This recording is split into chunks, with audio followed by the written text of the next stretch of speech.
Karena begitu besar kasih Allah akan dunia ini, sehingga Ia telah mengaruniakan anaknya yang tunggal, supaya setiap orang yang percaya kepadanya tidak binasa, melainkan beroleh hidup yang kekal.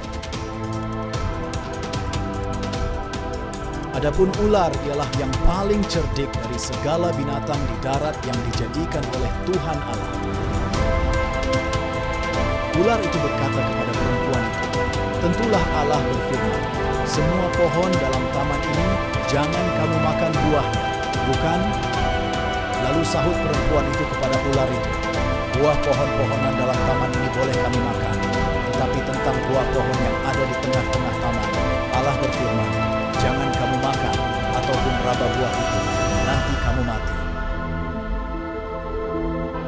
Tetapi ular itu berkata kepada perempuan itu, "Sekali-kali kamu tidak akan mati, tetapi Allah mengetahui bahwa pada waktu kamu memakannya matamu akan terbuka, dan kamu akan menjadi seperti Allah, tahu tentang yang baik dan yang jahat."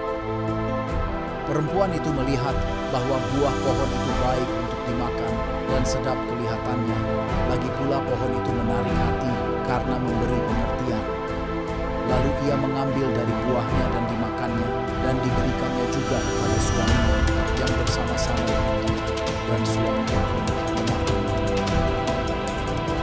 Maka terbukalah mata mereka berdua dan mereka tahu bahwa mereka telanjang. Lalu mereka menebang daun pohon ara dan membuat cawat.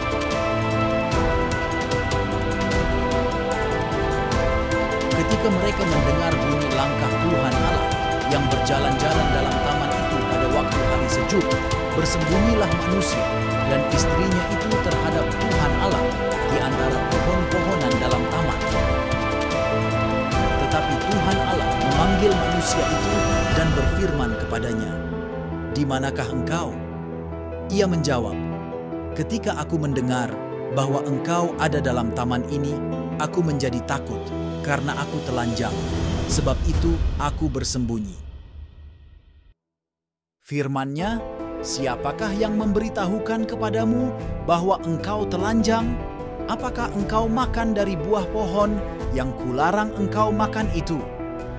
Manusia itu menjawab, "Perempuan yang kau tempatkan di sisiku, dialah yang memberi dari buah pohon itu kepadaku, maka ku makan."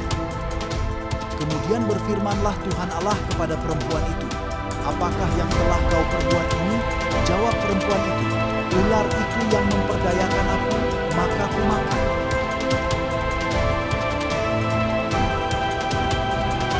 Lalu berfirmanlah Tuhan Allah kepada ular itu, "Karena engkau berbuat demikian, terkutuklah engkau di antara segala ternak dan di antara segala binatang hutan. Dengan perutmu lah engkau akan menjalar, dan debu tanahlah akan kau makan seumur hidupmu. Aku akan mengadakan permusuhan antara engkau dan perempuan ini, antara keturunanmu dan keturunannya. Keturunannya akan meremukkan kepalamu, dan engkau akan meremukkan tumitnya, anak." Firman-Nya kepada perempuan itu, "Susah payahmu waktu mengandung akan kubuat sangat banyak. Dengan kesakitan engkau akan melahirkan anakmu. Namun engkau akan berahi kepada suamimu, dan ia akan berkuasa atasmu." Lalu firman-Nya kepada manusia itu, "Karena engkau mendengarkan perkataan istrimu dan memakan dari buah pohon yang telah kuperintahkan kepadamu, jangan makan daripadanya, maka terkutuklah tanah karena engkau. Dengan bersusah payah engkau akan mencari rezekimu dari tanah seumur hidupmu. Semak duri dan rumput duri yang akan dihasilkannya bagimu, dan tumbuh-tumbuhan di padang akan menjadi makananmu.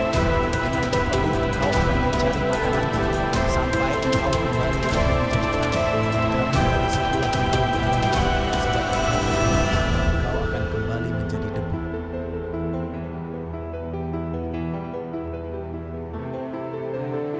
Di dalam hukum Taurat hanya terdapat bayangan saja dari keselamatan yang akan datang, dan bukan hakikat dari keselamatan itu sendiri.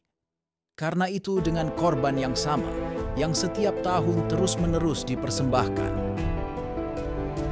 hukum Taurat tidak mungkin menyempurnakan mereka yang datang mengambil bagian di dalamnya. Sebab jika hal itu mungkin, pasti orang tidak mempersembahkan korban lagi.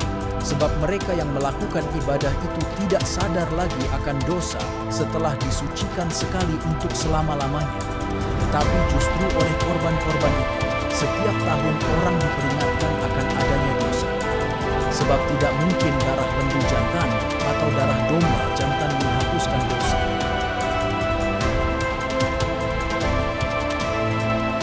Sebab jika oleh dosa satu orang, maut telah berkuasa oleh satu orang itu, maka lebih benar lagi mereka yang telah menerima kelimpahan kasih karunia dan anugerah kebenaran akan hidup dan berkuasa oleh karena satu orang itu, yaitu Yesus Kristus.